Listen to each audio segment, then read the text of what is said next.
Ayuwa TV, ulimwengu kiganjani. Assalamu alaikum warahmatullahi wabarakatuh. Mimi jina langu naitwa Muhammad Konsel, ni naibu kadhi mkuu wa Tanzania. Nimetakharraji hapa Tamta katika miaka ya nyuma. Hivi sasa nafanya kazi zangu za mahakama ya kadhi. Kwa hiyo ni amri ya mwenyewe bwana mkubwa Sheikh Muhammad bin Sheikh Ayubu, kila aliyesoma hapa ikifikia wakati wa sherehe hizi ni amri kuja, ni wajib, si jambo la hiari.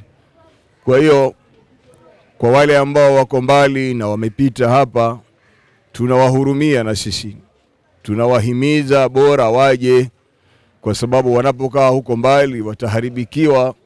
Sheikh Muhammad mambo mawili ndio alikuwa akitueleza ni muhimu, tukiyapata hayo ndio tumepata radhi yake, kusomesha na kuja kwenye Tamta Day.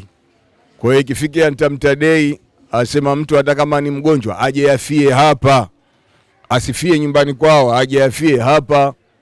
Kwa hiyo haya mambo mawili ndio yanatufanya sisi tukawahi hapa. Na kesho ni siku ya dua. Katika siku zote siku muhimu ni hiyo ya kesho ya dua, ambayo hiyo watu wanasafiri leo usiku kucha, lakini asubuhi wao wako hapa ili waweze kupata dua na kupandisha bendera. Hii ni siku muhimu. Mwenyewe alikuwa akimpanga mwanafunzi wake maalumu kwa ajili ya dua, basi hata kama anaumwa mwanafunzi huyo atakwenda amshwa aje afanye dua alafu arudi kitandani. Jinsi ilikuwa ilivyokaa kimipango, ni jambo limekaa kimipango.